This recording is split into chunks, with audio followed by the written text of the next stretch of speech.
back to the Finding Strength podcast. Why are you staring at me like that? Because you're so beautiful. Thanks, baby. You're really sweet. Having an off day. Aw. It's okay. What's off? It's fine. What's off, I just Brindy? can't get my eyebrows. I gotta go get them done. Don't look at my eyebrows. Just kidding. You know. This is a listeners only episode. Yes. We're not gonna post it on YouTube. No, They can't see YouTube. us. Yes. All right. Done. Fine. Turn off the cameras, Ryan. Deal. Yeah. Just kidding. Anyways, we have an awesome guest today. Would you like to Dude, introduce him? how long have we been trying to make this happen, Brad? For probably like months and months and months. almost For yeah. sure. Because we even had you scheduled to come on a few months ago, and it just something got in the way. Yeah. I can't remember. I think it was my schedule. I don't know. I think it was you had a death of a friend, Yeah, probably. That Yeah. sounds like our life. and then Somebody died. Sad. and then with the the drive from St. George. Yes. Yeah. Well, it's just worked out because you're up here doing physical therapy for the month of July. Mm-hmm. So for those of you who are, I guess no one's allowed to see this one anyway. No. Stop it. For those of you who are listening, we have Brad Coleman here. And Brad, holy shit, man. Your story is one of the gnarliest, most amazing, incredible, triumphant stories I have ever heard. And that's why I want to get you on here. And Brad, we've become friends through our good friends, Will and Caroline, our neighbors, who have become some of our besties. Yep.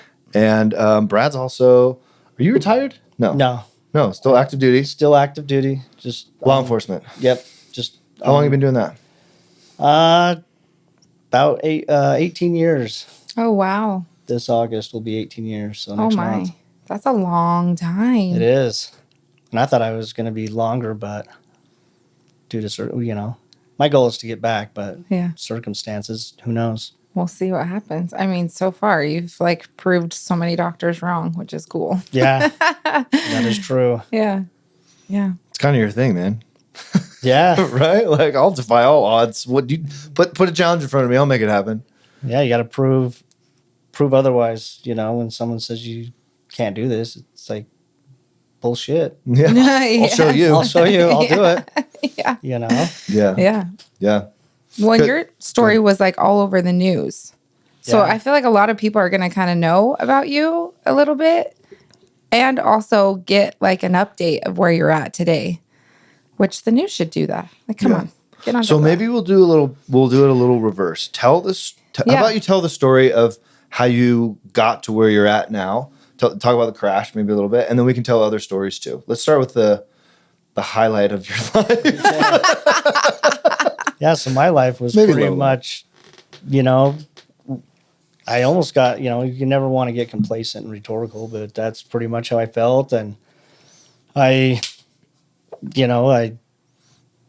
was down in St. George and, back to where my roots were. And, things were going really, really good, I mean, they still are really good, but, Because you were a Salt Lake cop for how long? Yeah, Salt Lake cop for 5 years. For 5 years, and then you decided to move back to St. George. Yeah, and then I worked for Washington City, and then I finally got, promoted to a supervisor, sergeant with the police department. So I was pretty excited about that I finally did that. It was one of my goals. And then a few months later, I decided to go for a motorcycle ride. And I've done dirt biking since I was 9 years old. My dad introduced me to a dirt bike, and since then it kind of took off. But I've done a lot of riding, and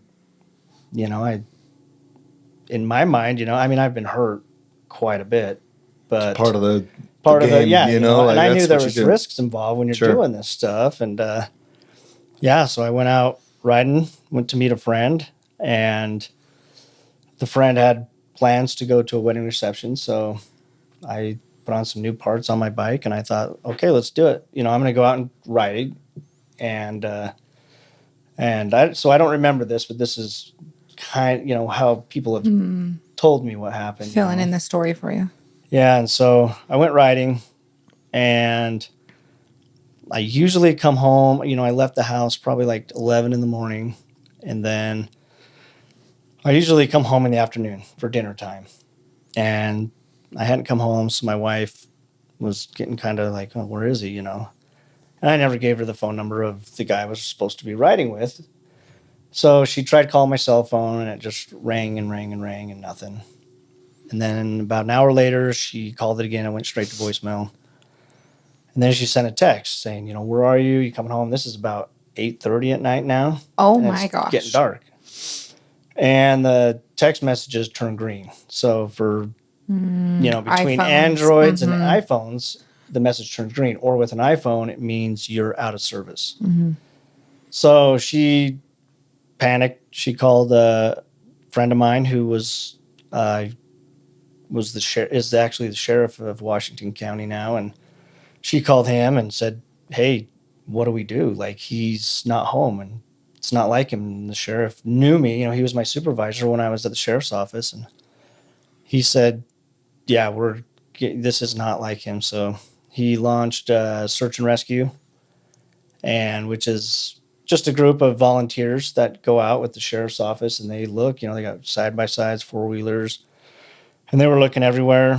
I had friends, family, even guys from Salt Lake City Police started gearing up and heading down to look for me. And then it was like 2 or 3 in the morning. They called off the search because they had to preserve resources for daylight.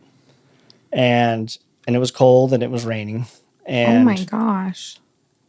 all the guy, I would have thought the same exact thing, that it's going to be a body recovery when we get there, because that's typically what happens when you can't find someone overnight. Friend of mine, his name's David, and he's a really good friend with my little brother, and they were out searching, and he kept saying he had a hunch. He had a feeling that I was in a certain area, and he just knows I'm up there. And it was like up on this cliff, and my brother was like, "Really?" And he's like, "Yeah." He's like, "I have a hunch." He goes, "I'm going to go home, get my drone, and I'm going to fly it in the morning." Wow. Oh my gosh. I have chills. Me too. Yeah, so Oh my gosh. as soon as daybreak hit, he launched his drone and went over to where he said, I think he had a hunch. He had a feeling telling him that I'm somewhere up there. So he started low flying his drone, and he said, "Oh my gosh, I found a dirt bike." And he went lower, and he's like, "Holy shit, there he is."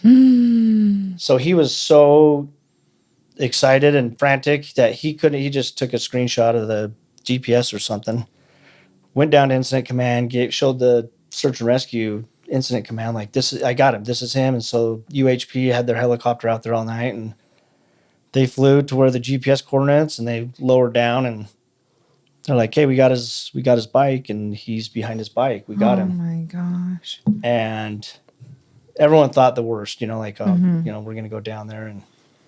And I guess I held my hand up and gave a thumbs up and waved at him.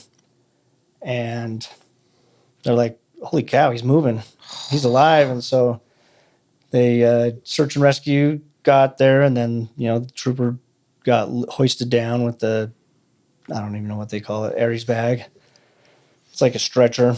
They put me in it, but I was out of it. And Yeah, do you even remember? I was like, do you remember anything? Like, you don't even remember, like, falling off the cliff, Raising your maybe? hand, thumb up, nothing. Nothing. I remember working on my dirt bike the day before, and I worked that night, the night before a little bit, and I remember waking up in the hospital. So you don't remember, like, any of the pain feeling either? Wow. And it was raining. It was cold.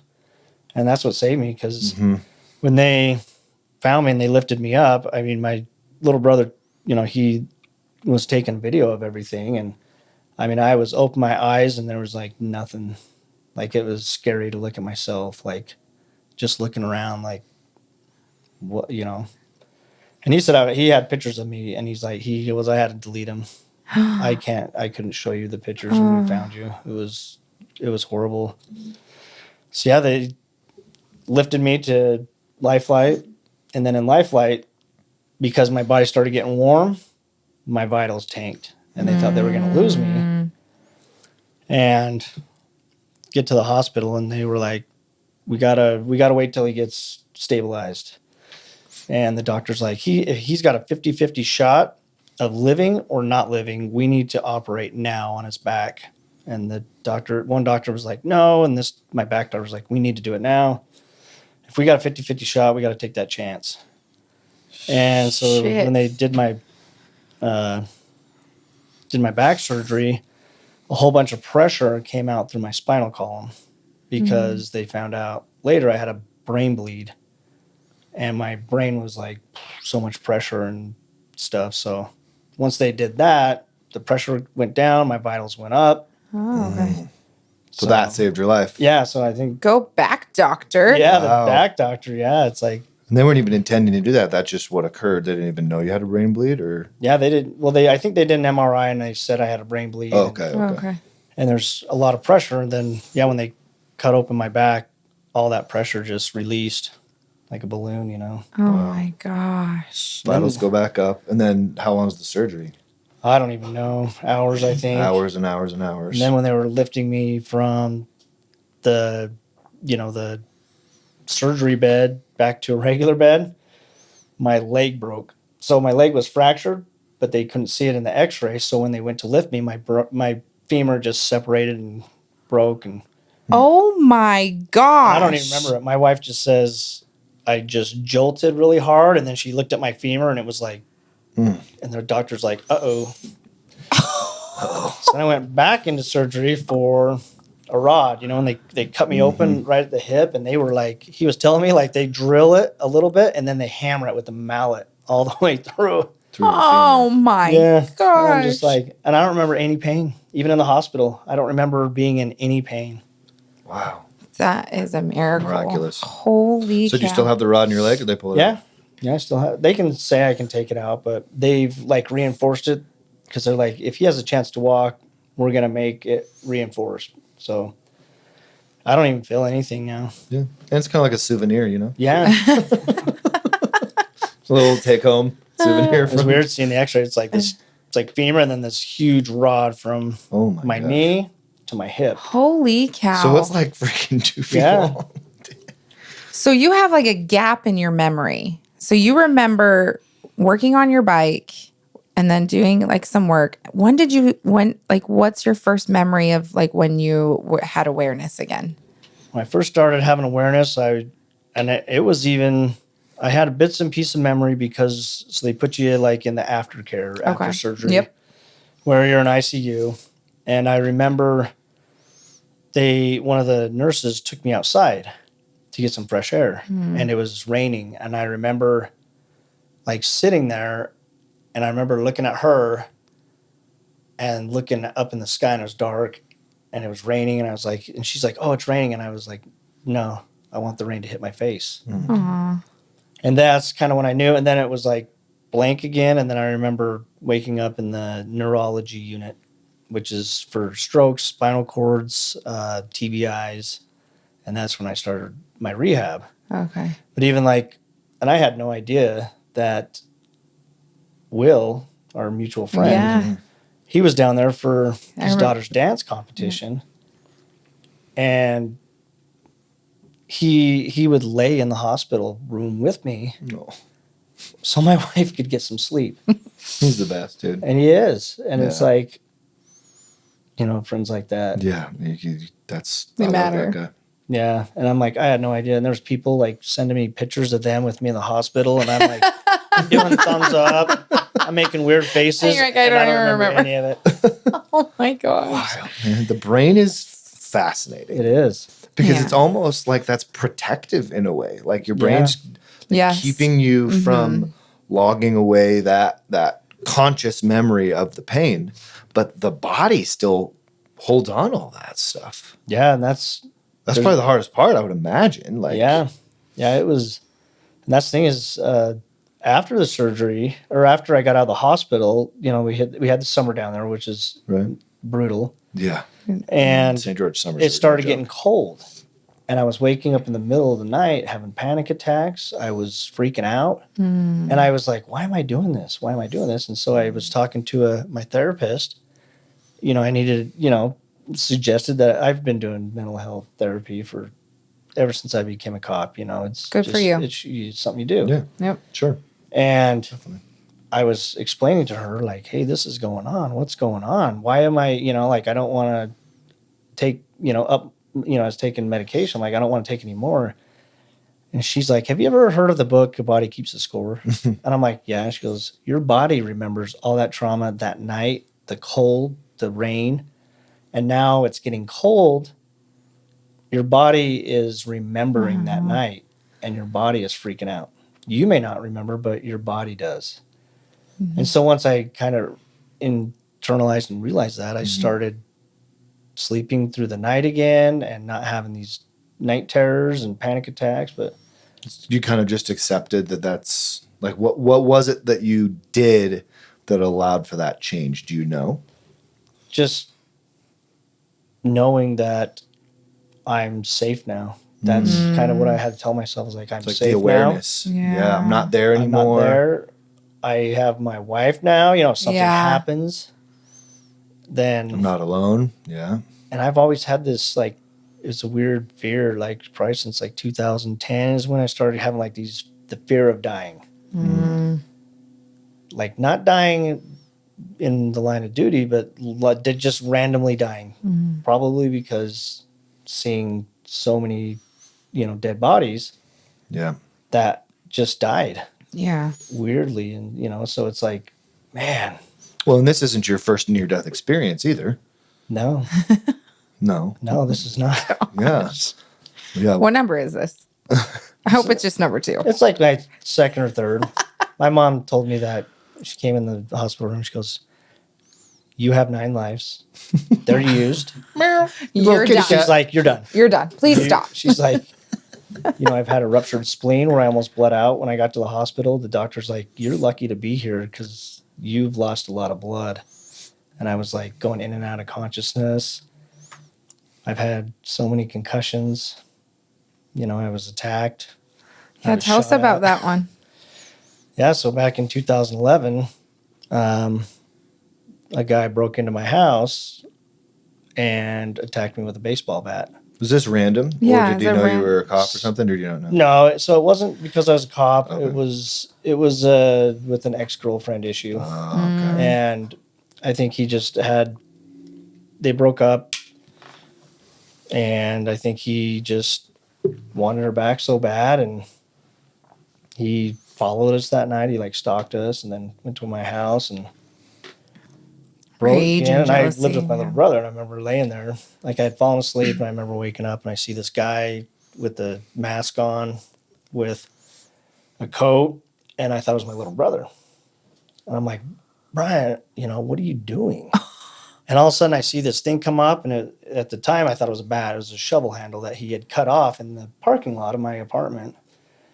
And he came at me and just started whacking on my head, my arms, and then we fought for a while in my room, back and forth. And I was trying to get to my gun, which was on my nightstand. And then he tried choking me, and I, defensive tactics teaches you how to get out of a chokehold. And so I got out of a few chokeholds.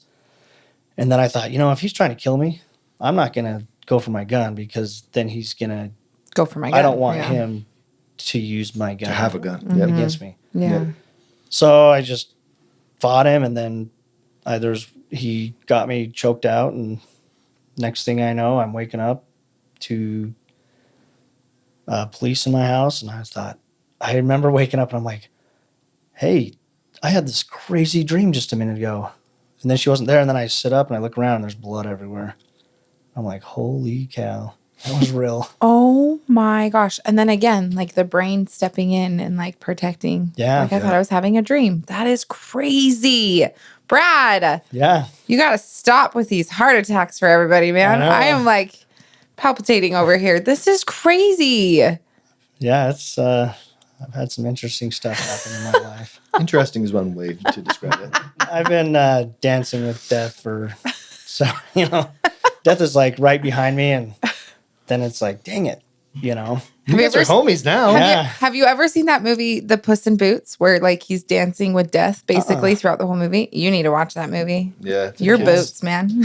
Yeah. Yeah. It's a good one. I've cheated is a it good quite one. a few times. And that's, Do you think it's for a reason? I think so. Do you know what it is yet? I don't. And, everyone, like when I woke up in the hospital and the doctor's like, He's like, well, you had a motorcycle accident. And I said, okay, well, that's happened. This isn't my first rodeo in the hospital. And I said, well, what happened? He's like, well, you almost died. And I was like, I almost died. And then that's kind of like when people started, my wife was there and trying to talk, telling me what happened. And I was like, well, how long am I going to be here? He's like, oh, you're going to be here a while. I was like, why? And he goes, you can't feel your legs, can you? And I was like, no. It's like, you're paralyzed. And I just remember like looking up and I'm like, my whole life, I thought it's going down the drain. Oh. What just happened? What did I just do to myself? Yeah, what's that? Yeah, that what did you moment? feel? I felt hopeless and like, why? I felt like, honestly, I felt like, why am I still alive? If I can't walk, if I can't do the things I have been used to doing, why live? I'm like, my wife, she doesn't want to be married to a guy in a wheelchair, and all, and I just started thinking just that snowball effect of the pity, like, I did this to myself. Why? If I would have just done this, if I would have done this, if I wouldn't have, there's The bargaining. the bargaining. I was trying to justify why I needed to go. I was like, maybe, why am I here? And then, he did it. I had the thoughts of, self, harm, Sure. Suicidal, I would imagine. Yeah. I would have been. And I was like, this sucks. And then, but I think law enforcement and seeing the dead bodies I've seen, the accidents, just even car accidents, and how family is so devastated. Like when I have to tell someone that they just lost a loved one and seeing them, I don't know, it's like a switch just turned. And it's like, okay, if I started doing therapy and I thought, okay, if I'm still alive, there's a reason I'm still here. And of course my wife, my kids, my parents, my brothers, sister, like everyone, and especially the people that looked for me all night, people I didn't even know were out there looking for me. It's like, okay, I can't just, if I was to do something stupid and drastic, then they just wasted their time, and It's not just about me. yeah. And so I turned it, and then there's a guy that lives in St. George. I don't know if his name's Matt Blanchard. Hello, Matt. Yeah. Really, really. Ryan said he knows Matt. We're stellar chiming for guy. Ryan. We had Matt on 1090. Oh, Yeah, yeah, he was on I've the seen that. 1090 podcast before. Okay. And, That's awesome. But Matt came into the hospital, and gosh, we talked for like, must have been like two hours or something like that. But he's like, you can, his saying is like, dig in, dig deep, get it done.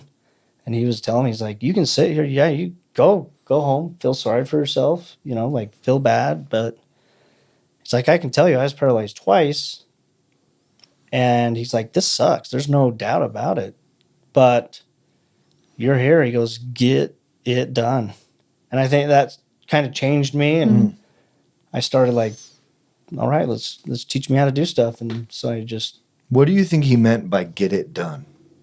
keep going, keep pushing forward, be here for Show my up. kids, show up. I show up for myself, show up for my family, show up for everyone, Because this is something we all wrestle with, right? Like every person on the planet, we're all faced with some, precipice, some challenge, some thing that seems seemingly insurmountable, right? Right. And when you look, I mean, maybe not everybody, but the human experience is designed to present us with opportunities for growth. And those opportunities for growth most often look like really shitty, unlucky events that we have to get over. Right. And it's as cliche and as simple as it is, the reality of our situation is you just got to keep showing up. What are you going to do about it? You have to do. What are you gonna do about it? And you can't Yeah. make an elaborate plan. Yeah. You don't need to have some gigantic idea that will get you through. It's a simple idea. It's just, I'm going to keep going because there's people in my life that I love and they want me around and I want to be around them. Let's go. And it will get more complex than that over time and more nuanced. But the truth is, man, like that's why I get up. That's why I do what I do. You know, I show up for the people that I love. I show up because the world needs me in some way. And I don't know what that means, but the world needs you, everybody. We're all needed in some way. And we have this incredible potential to contribute. And to even just to tell your story is a contribution. Because who knows how that's going to help people. And I think if human beings could just get that and do it and show up, a lot of the crappy part of being human would go away. Yeah. Because we're all so entitled, right? Like the conversely, right? We're entitled to not having challenges. We're entitled to having things go the way we want them to. We have these expectations of how things are supposed to go. And if they don't go that way, we get all bitchy and pissed off. Yeah. And it doesn't help anybody, myself I included. was gonna say, especially for ourselves. Yeah. Yeah. And so it's like you of all the people, right? Like you of all people have every right to be entitled and pissed off and angry at the world, but you're not that way. That's just not you. I'm sure there's moments, but your general energy, your demeanor, like we've hung out quite a bit. We know each other pretty decently at this point. You're a good human being just trying to make your way through the world. You're not pissed off. No. You have every right to be though, and you choose not to be. Yeah. It's pretty remarkable. Yeah. I figure it's a waste of time and effort to be like that. Like last night I was over at a friend's house and I was with one of my old supervisors with Salt Lake, and he had no idea. He doesn't have social media. He's retired. So he had no idea. And my friend just said, "Oh yeah, Brad's coming over." And he's like, "Oh, awesome. I haven't seen him in a while." And then he sees me show up in a wheelchair and he's like, "What Whoa. happened?" Wow. We have a story to tell, and so, but, he told me, and everyone says this, he goes, "You just have such a positive attitude. Like, I don't know if I could do that." And I have, I've had people tell me, "I don't know how you could do it.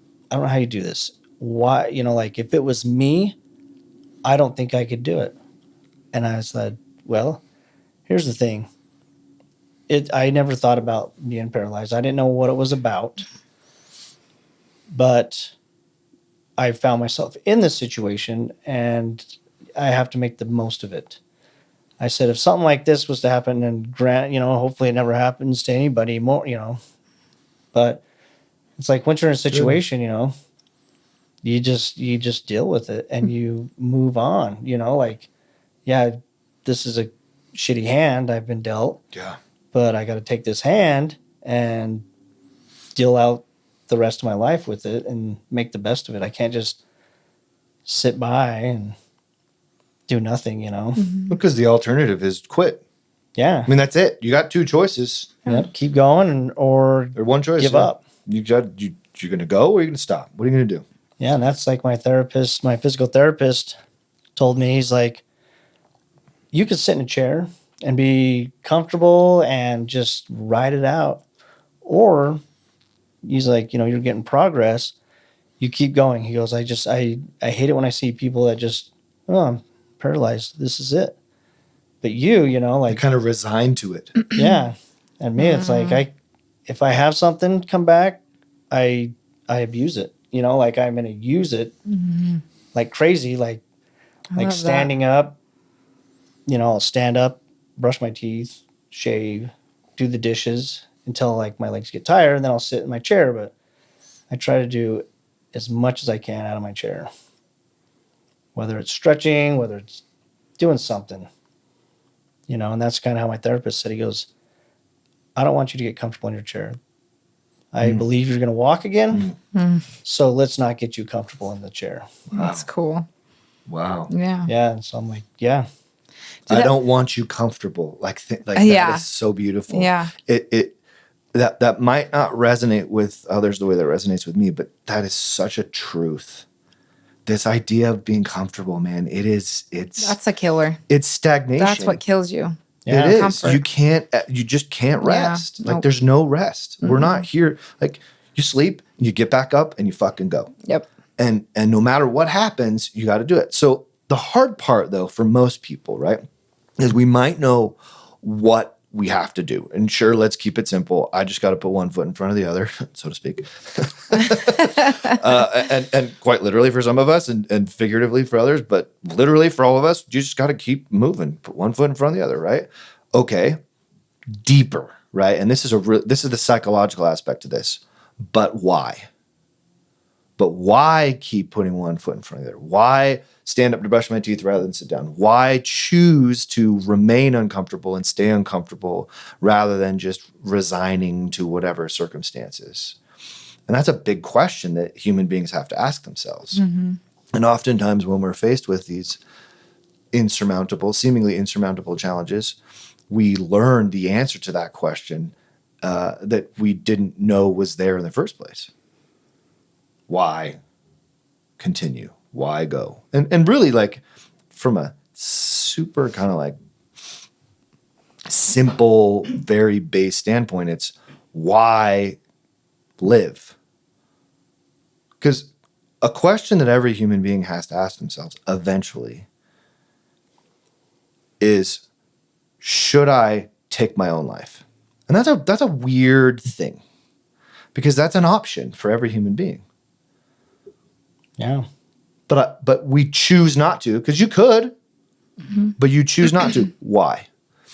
And I saw a little clip on a podcast not too long ago, and it's really kind of shook me a little bit because this guy was talking about the idea of suicide or suicidal thinking and why it exists.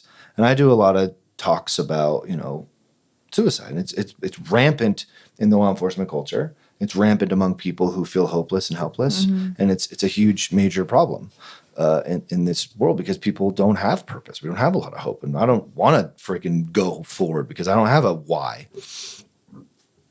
He suggested that this idea of dying isn't really about dying like wholly, like dying in myself, like taking my own life.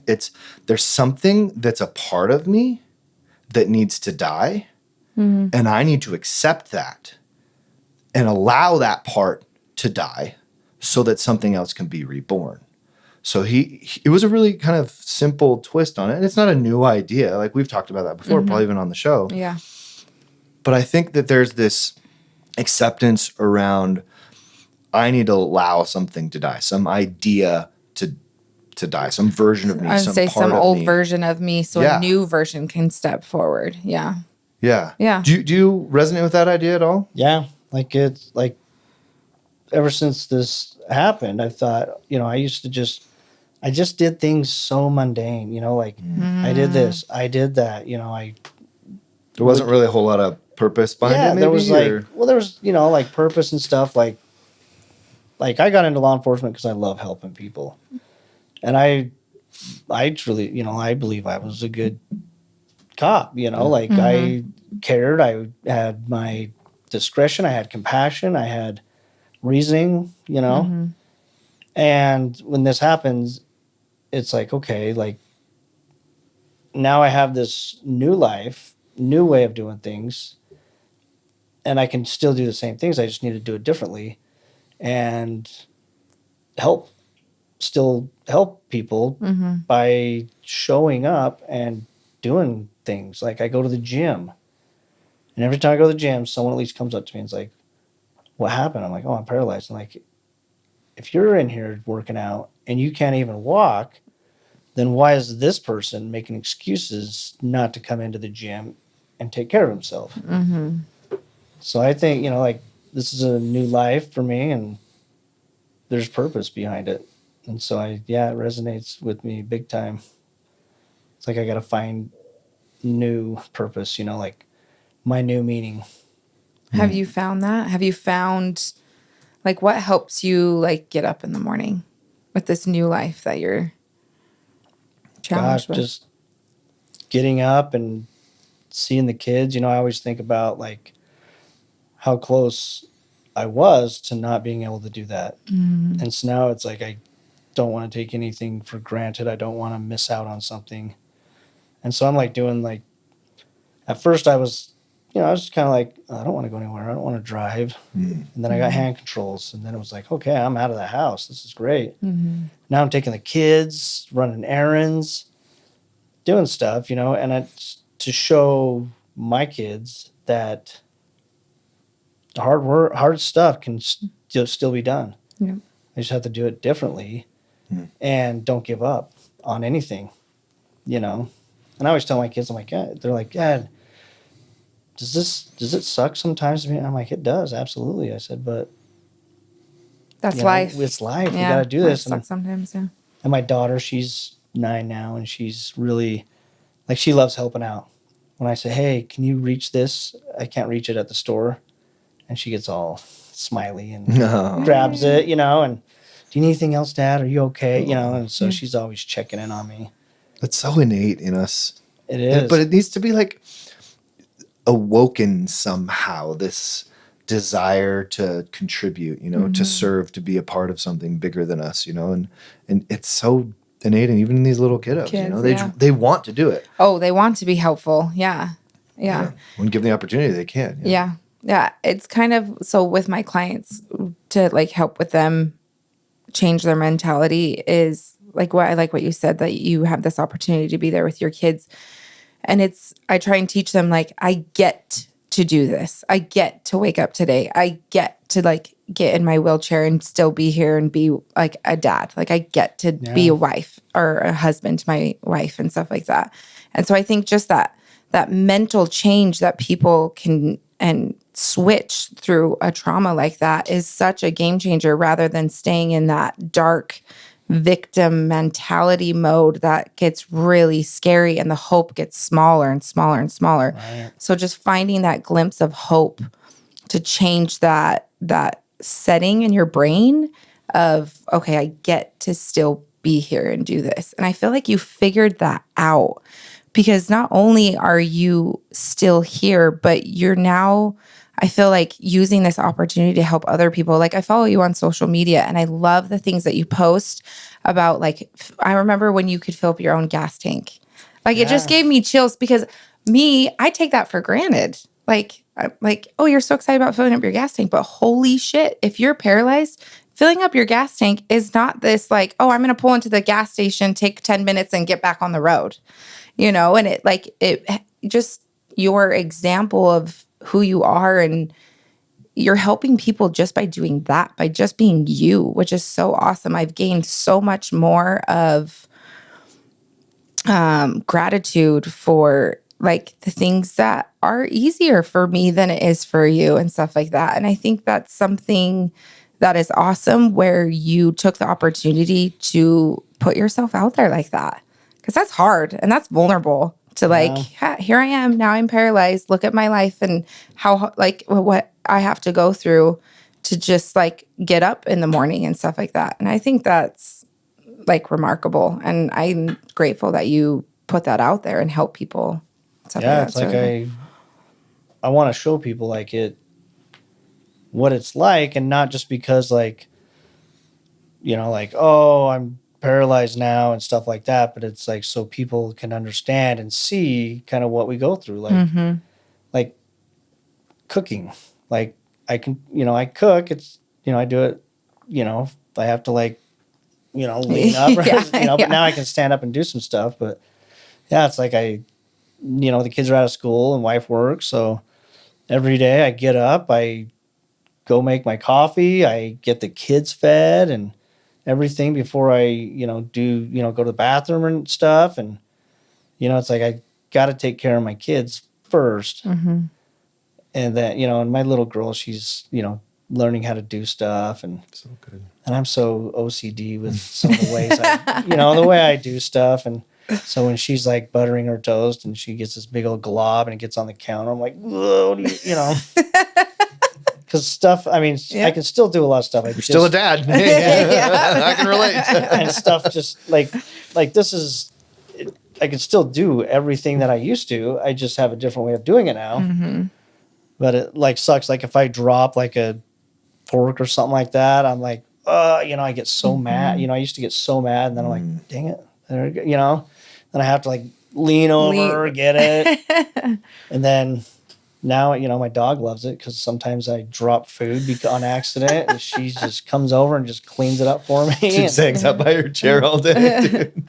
Yeah, it's like, and I posted some stuff on social media, like I had a sprinkler valve that needed to be fixed, and I just did it. I got out there with a little hand shovel, and I just dug around the box. I pulled it out. I put the new valve in, and I'm just laying on my side, just because I'm like, I'm not gonna pay someone if I can do it. And then like my waterfall, I had to replace something on that the other day, and I just sat down and moved rocks, and everyone stopped by. My neighbors like, "Are you okay? You okay?" And I'm like, "Yeah, I'm just fixing my waterfall."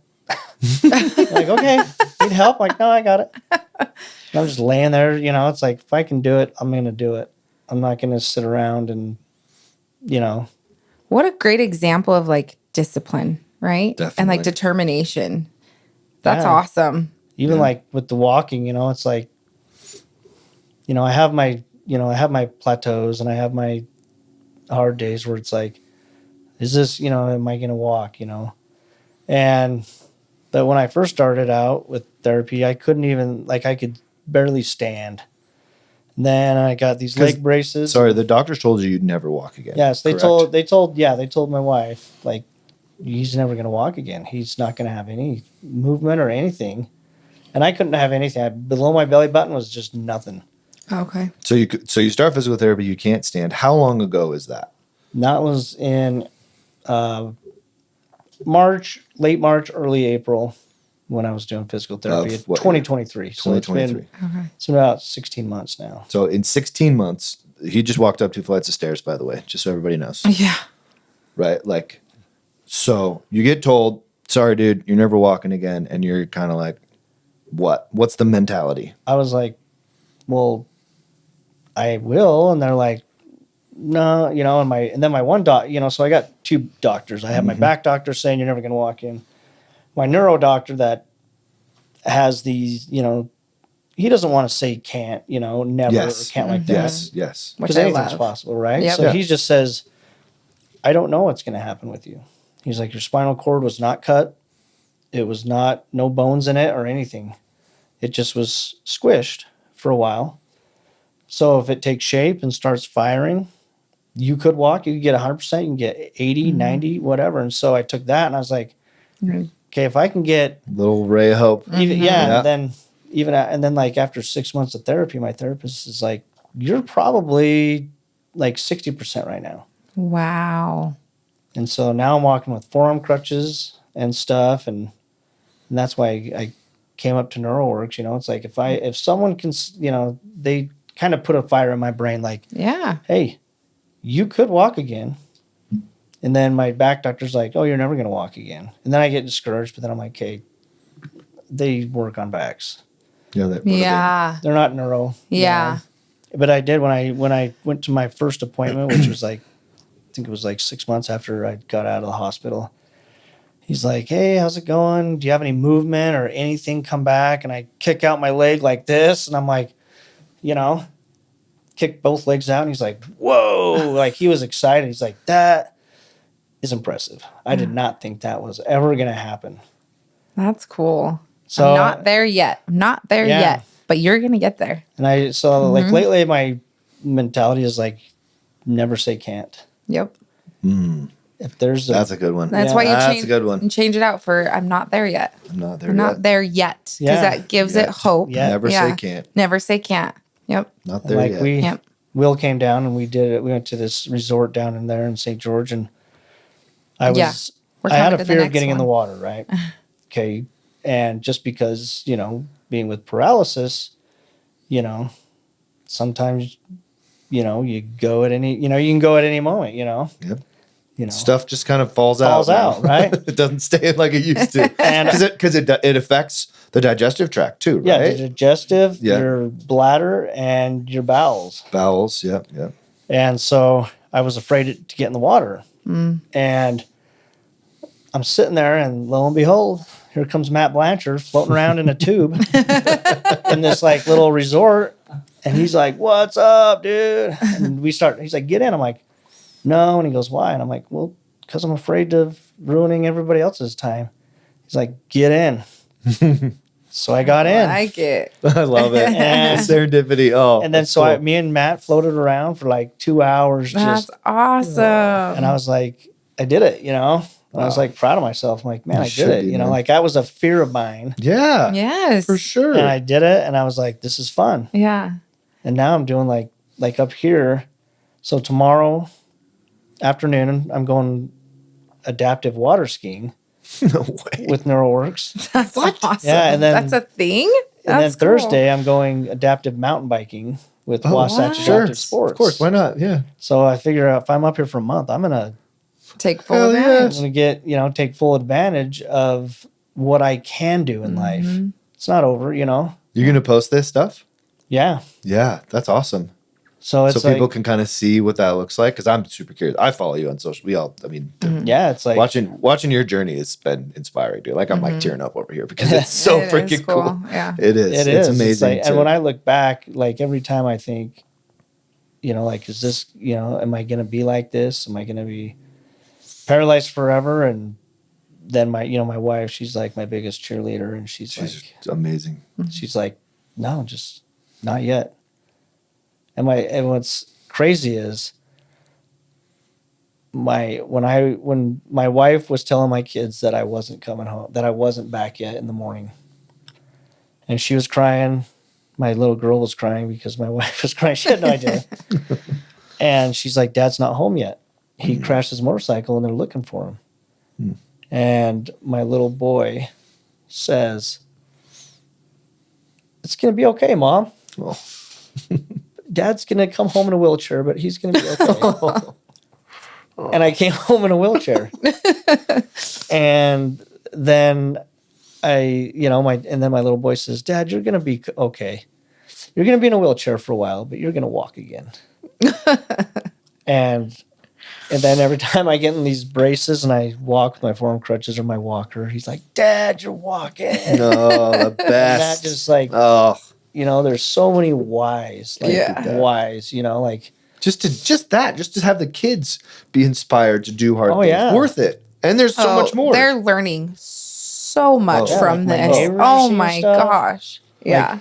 my parents, like no one wants to see their son get paralyzed, and go through this, but my parents are always like, man, you keep proving otherwise. And like me, I live it every day, but since the accident, I just live one day at a time. One I day, love that. because you can't change. Someone told me you can't change the past. You can't predict the future.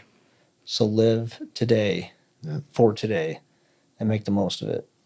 So you don't waste today and then tomorrow, and then you're like, oh, I wish I would have done this yesterday, but you can't change it. So So be present. All you Yeah. got is Live in the now. moment. Yep. The only thing you'll ever have is now. yep, I just That's it.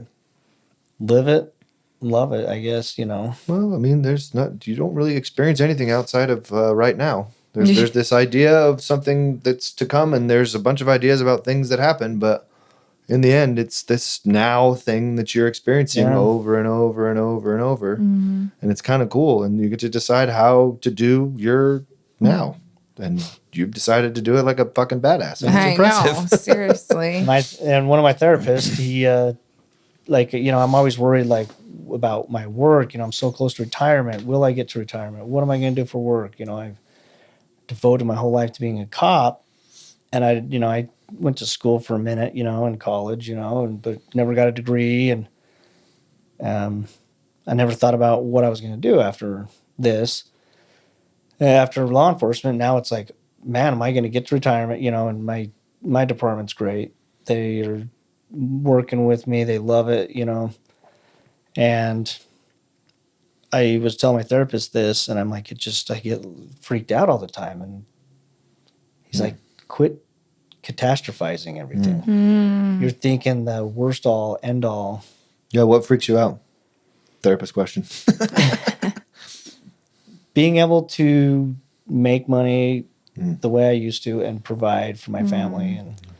And then I start It's thinking like, isn't that the plight of the Yeah. the father, right? Like I have the same concern. It's just a different angle for you now than before. Yeah. And there's probably a bunch of stories underneath that about how now it's going to be harder than it was before. I can Yeah. imagine. like me, I'm not a desk job guy. Yeah. Mm-hmm. Yeah. Mover and a know? shaker. Yeah. I was out like before I got into law enforcement. I've always had jobs outside doing stuff, going around. I was, worked for the gas company up here in Salt Lake, and I was always outdoors. I was always driving, to and from, things, and that's just how I was, And so now it's like, hold up, wait a minute, but I've connected with so many people on social media, and even like people in St. George and that are paralyzed, and they're just killing it, like they don't post anything, but it's like they're successful, like Matt Blanchard, Yeah.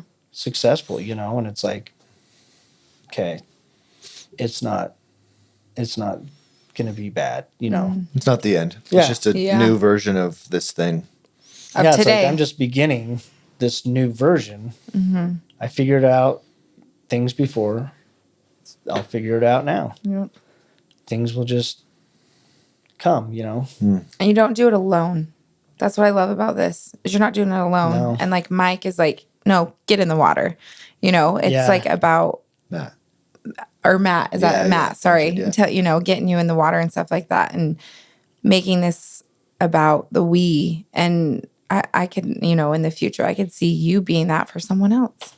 Like, no, Yeah. get in the water. You can do And this. that's why I like posting stuff is like, and I give advice on these groups and these Zoom, I do a lot of Zoom meetings with these, with paralyzed people from all over, I participate in one out of Northern California and Boston, like I just like these groups because they give me information and then I can give to other people like my experiences because I've learned from other people in this position how to do things, how to make things easier, and stuff like that. So I try to show people that things can happen, things are easy, especially like, I always joke with people and they're like, "Oh, this sucks." I'm like, "Does it?" I'm like, "Picture being in my shoes and doing it." Mm-hmm. I know I should. That's the thing is like my shoes are always clean.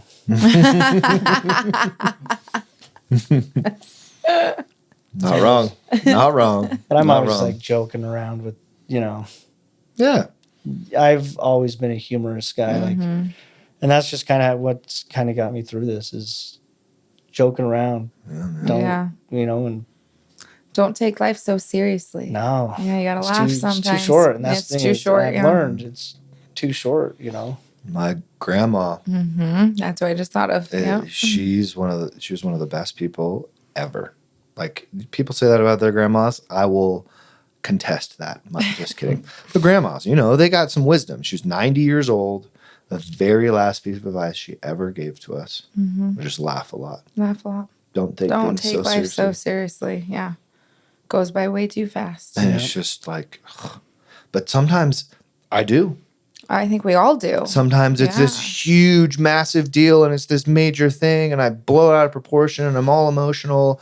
And usually those emotions spill out onto all these people that I love. And then I just feel like a piece of shit afterwards.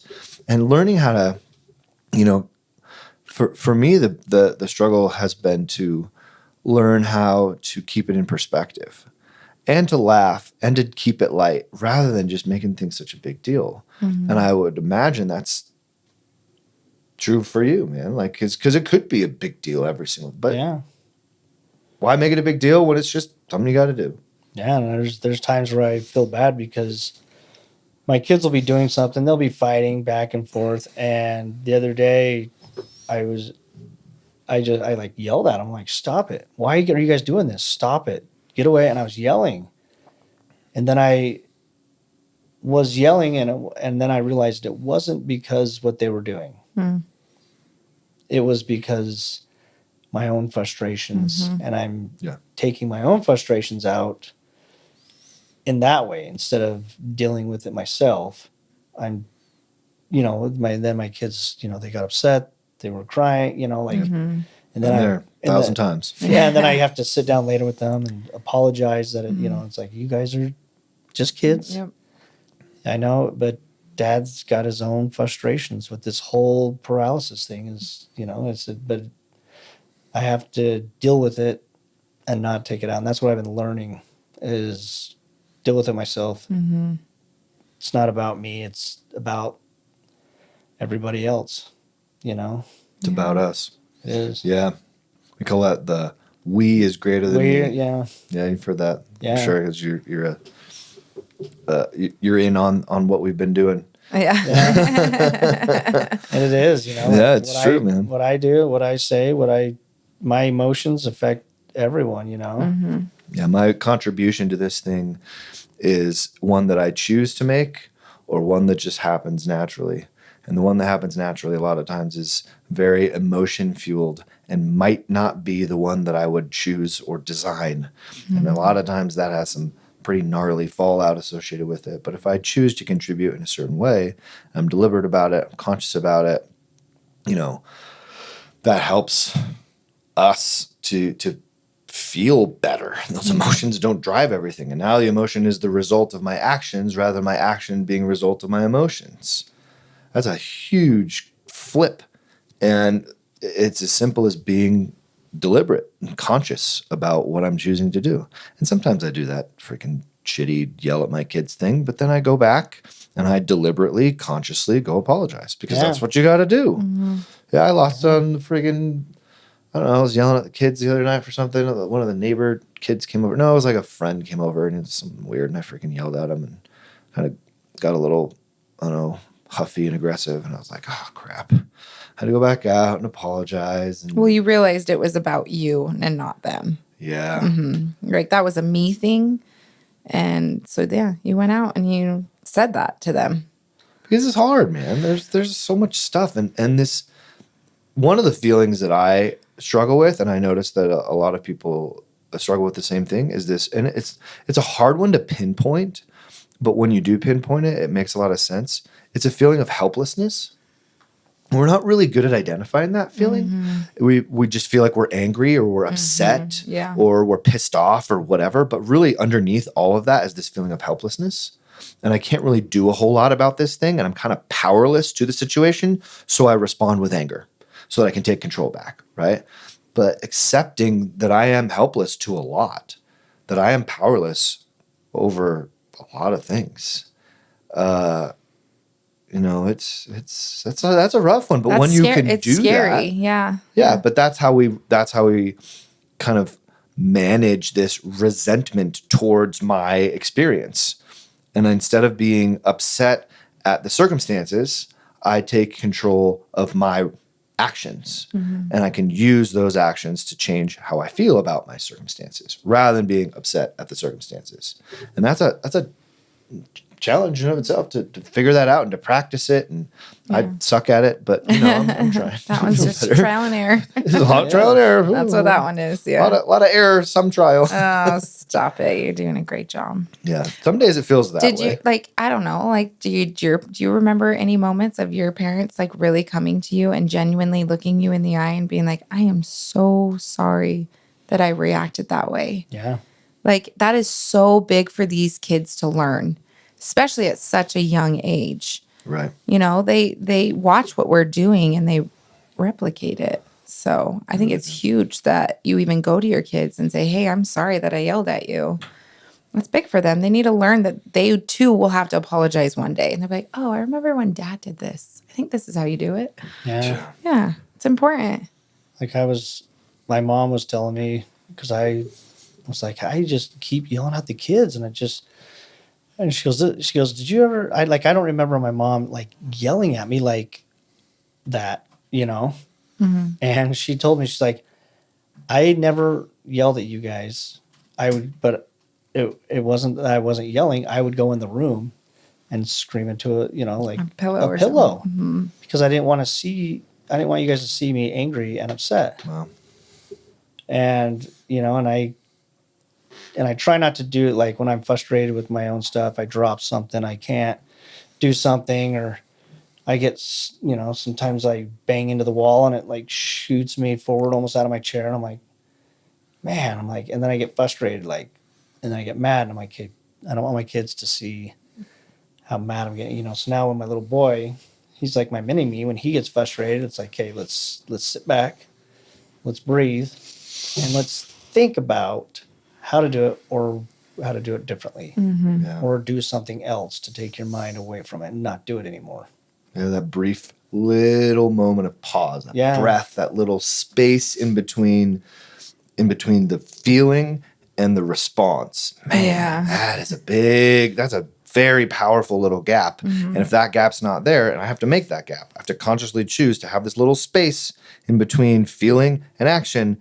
And if I'm not conscious of that, you just go straight into action. You go straight into and it's subconscious. And it's not my response, it's my subconscious instinctual response from one of these parts of me that's trying to protect me in some way. Yeah. And that part of me sees my kid as a threat. No, that part of me hates feeling helpless and responds in this way to the helplessness over and over and over. And it doesn't work because it makes the feeling of helplessness go away, but it doesn't change the circumstance.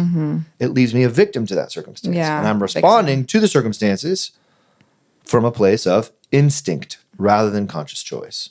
So that little breath, man, it's huge, man. These kids, they're getting that. They are. I feel that they're getting it too. I didn't feel that until I was in my 30s. It wasn't even talked about. Yep. Yeah. Yeah. They're in good shape. I think some of these kids are. Some of them, not so much. But I think the generations to come, I'm hopeful that they'll be. Me too. They'll be really special and wonderful kids, and hopefully they won't have to deal with, China attacking us or anything. But that's another subject. Okay. Who knows?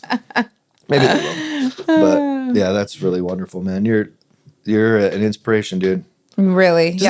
So, okay, here's a question that I've been thinking about. Do you feel pressure now that you didn't feel before? Like, is there any I would just imagine maybe feeling like some sort of, I don't know, responsibility or pressure or do you feel like your friends or family are different towards you? Yeah. No, you don't? No, and that's like my wife, she doesn't she doesn't offer, she doesn't cater to me oh, what do you need? What do you, and no one's done that. They're just the same, people help, obviously if I need to get downstairs or something like that, they help me, but yeah, my wife, she just lets me do my thing. That's and cool. She's like, if you need something, ask me. Because I don't want you to, she doesn't want to have to follow me around. Do you need this? What do you need? A little warrior. Yeah. Yeah. Was that hard for you to learn how to ask for help? Because I imagine you had to, did that humble you in any way? Or was it hard for you to speak up and ask for help? It is sometimes. If I'm at the grocery store alone and there's something I need on the top shelf, I'm like, oh man, and I'll ask just a random customer I'm like, hey, can you get that, off the shelf? And yeah. And then I get people all the time when I'm, because I drive an F-150 and I don't have a wheelchair crane to get my truck, I just take it apart, and I learned that from Matt Blanchard. I keep dropping his name, but he came to the We hospital. all have mentors, man. We all have He teachers. showed me how to get in his truck, and I'm like, okay, I can do that. And so I have to take apart my wheelchair and drag it into my truck and stuff. And it's when people, hey, can I come help you? It's like, yeah. I let them because it's they want to help. Yep. And if them helping makes them feel good about themselves, hey, I just helped this guy with his wheelchair. Yep. Go, then that's good on them. It's good on me. Yep. And then I was helping St. George with a active shooter training, being a guy in a wheelchair, they kind of wanted to see how people would react. And when I was leaving, one of my good friends, he was my, coworker and then my supervisor and just a heck of a guy. And he's like, can I help you with the wheelchair? I'm like, I got it. And I start taking it apart. He goes, I'm not saying can I help you? I'm going to help you. So quit being stubborn. And I know you can do it, I love but let people like me, that. you know, let me do it. I mean, Gosh. yeah. Yeah. And I'm like, all right, you know, and he is a mentor to me too in law enforcement, you know, like he's my go-to, you know, every time I had a question, I'm like, hey, you know, even when I was in Salt Lake, I'd hit him up, you know. Yeah, he was like, no, stop it. And he was like, tell me how to take this apart so I can help. I'm like, okay. You just do this, do that, and we got it, you know. I love it. And my wife, she's awesome. Like whenever we go somewhere in my truck, she has to put my wheelchair in the back of the truck, you know, so it's higher, but she's getting buff, you know. She's Getting a little workout in Yeah. every time we go anywhere. because it's you know, I can't put it in the back of my truck myself. And, Yeah. I mean, I could try, you know. I think, you know, Ryan saw me going out, getting my crutches out of the car, and I was like sidestepping, holding onto my truck, get my crutches out, and you know, I fall a couple of times. I'll fall on my butt, but just get back Get up. back up. Get right back up. I love it. That's cool. So go ahead. Know you? Well, because I said the question that I wanted to know an answer to, and maybe you don't feel this at all, but I said you're an inspiration. Do you feel any pressure from that? Oh yeah, no, Okay. it's like You don't feel like a responsibility now that you didn't have Mm-mm. before to like, inspire people. yeah, or like a pressure to do it a right way or anything like that, or No, That's I awesome. just That's good, man. do stuff. You know, I Yeah. do things the way I do them, and if people are inspired by it, you know, they come and tell me like, man, that's an inspiration that you're doing this or doing that. You know, and I don't feel like I got to keep that up. I just Good. do what I'm gonna do and do Love my that. life, and if it inspires someone, cool. If people aren't, you know, inspired, it's not, you know, it's not up to me to inspire someone. It's up to them to, you know, see it and then let it inspire them, inspired. you know. Yeah, See, I don't Well said. feel a pressure at all. that's great, man. Yeah, that is great. Yeah, I'm glad. Yeah. That'd be a concern that I would have for just people in general, because we all put pressure on ourselves to do things in a certain way, and you know, I have to do it this way or that way, and if I don't do it the right way, then I feel like I'm not doing it good enough. Right. A lot of times that shows up for people, and so the fact that you don't feel that is really cool. It's probably something that died along with, you know, other parts in the accident, because a lot of the pressure that we put on ourselves is so unnecessary. Yeah. And when you see things in a more accurate perspective of what really matters in your life, a lot of times we can let go of some of that stuff. Yeah. Yeah. Like pride. Like Mm-hmm. now it's like, before I was like, oh man, that hurts my pride, or, you know, something like that. But Mhm.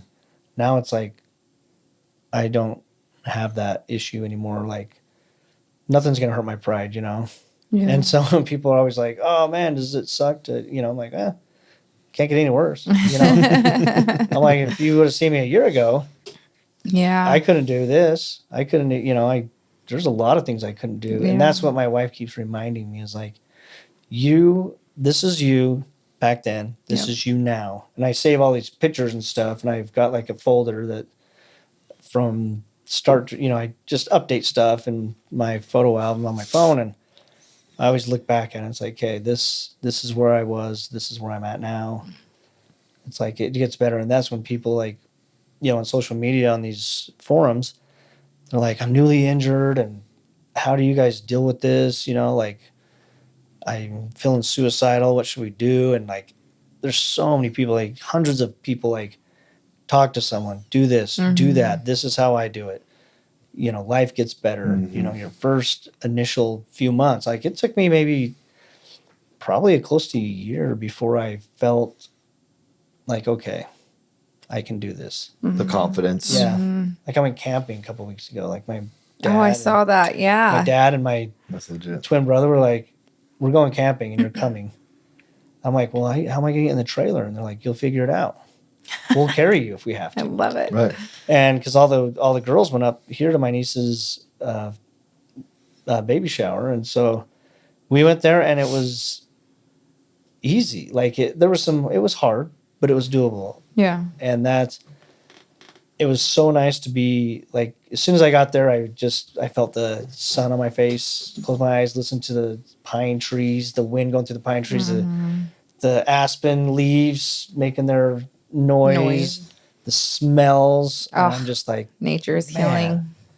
it's been 2 years since I've been up to the mountain. I'm like, oh, it was so good to, you know, it was amazing, you know, and just stuff that you don't think about how good it makes you feel. Yeah. Really is Certain incredible, man. smells. Yeah. Yeah. Sounds. Oh, nature, dude. I know. I love being up in the So mountains. healing. It is the best. Yeah. Well, are you okay with sharing your Instagram handle so like other people can Yeah. follow you? What is it? So it's just, I mean, if you search my name, just Brad Coleman, or bwayne20 is my handle on Instagram. And then Facebook, it's just Brad Coleman. Okay. And then I got in my Instagram, I got some links to the stories. I did this show with, it's called Hearts of Heroes. They're from back east somewhere. And they were out here doing the rescue of, like, I think Buckskin's Gulch last year, about the same time as my accident. There was a couple of people that died, and they rescued a couple of people, and they found out about my story. And then because it's a show about first responders and how they go out and help and do stuff every day. And then when they found out that I was a first responder, so as a first responder helping a first responder, they like loved it, and they came out, and so I got that link in there because that's pretty cool. That is cool. Story, and that was, they did like a reunion afterwards, and that was a tearjerker to see all those guys, I bet. like the pilots and stuff. I mean, it's just phenomenal. People that saved your life, man. And that's the thing, is like my first field training officer is now the sergeant over search and rescue, and Wow. you know, he looked at me and he's like, I didn't know if we were going to have a dead Brad or a live Brad, and he was my, you know, and I just broke down. Yeah. I'm like, and he's had like 3 or 4 heart attacks in the last few years, and he keeps going, you know, and it's like, man, you know, like, and that's what I was telling him. I'm like, man, I think these heart attacks, you were alive because you had to help me, you know, and you're helping find other people. That's why You're here. you're here still. Amazing, man. Yeah, it really Absolutely is. amazing. Yeah. Well, if you guys want Brad on your podcast, if you want to talk to Brad or get to know him, check him out on Instagram, social, Facebook. yeah. Can't thank you enough for being here. Yeah, thank you. Yeah. I'm glad Thank we you. Yeah. finally worked it out. Yeah. no. Worked out when it was supposed to work out. Yes, Yeah. it It did. did. Yeah. Things happen when they are supposed to. Yeah. They fall into place. That's like this NeuroWorks. I wanted to come up here all year. I'm like, I need to get up there. It's like state of the art. You know, I've taken a tour of it. Went to this symposium that they do every year for spinal cord. You know, and I was like, I got to get up there. And I've been getting so much more feeling back since February. So it just, like I was talking with my wife Christy. I'm like, I feel like this is, and she agrees. She's like, this seems like the perfect time. You're getting so much feeling back. You can stand longer. You're getting stronger. I think this is the time. So here we are. Here we go. That's cool. I'm excited. I can't wait to see some of your photos and stuff from like the mountain biking and stuff like that. It's gonna be, follow that's Brad. awesome. Get Yeah, his give him progress. a follow. Yeah. And we'll check back in with you, man. We'll have you back on in Yeah. 6 months a year, do a checkup. When you check start in. walking. yeah, Yeah. You my need to goal. get back I on don't know here. what it's gonna look like, but I'm gonna walk again. Heck yeah, you good are. already, dude. I can already tell you will. Yeah. Well, even my therapist at NeuroWorks, like I got these braces come up to my hips or my thighs, and he was like, "You don't need those anymore. They're too bulky." He's like, "We need to get you something that just goes below your knee. You got enough upper strength in your quads." Heck yeah. He's like, "So we're gonna get you outfitted with lower ones, and it's just gonna be better for you." And I'm like, "Cool, Let's go. Yeah, let's go. you know." That's awesome. Well, freaking thank you amazing. for being on here today. Yeah. Yeah, we appreciate you. You're the man, Brad. Yeah. Thanks, you man. Thanks. You guys rock. Finding Strength podcast is sponsored by Avantacool. Avantacool. Avantacool. It's a fun word to It say. is a fun word to say. What is Avantacool, Matt? Avantacool sells cold plunges. Avantacool sells infrared saunas. Check out Avantacool at avantacool.com. If you use the code STRENGTH24, you will get a discount of 25% off any Avantacool products. How amazing is that? That's a good discount. It It really is. is. Do you like our cold plunge? I love it. It's nice, huh? It is really nice. It's great. Stays clean. Stays it's clean. perfect. Whatever temperature I want it to be at, I can set that, and it's great. Yep. We love it. Go Worth check 'em out. every penny. Check them out. Avantapool.com.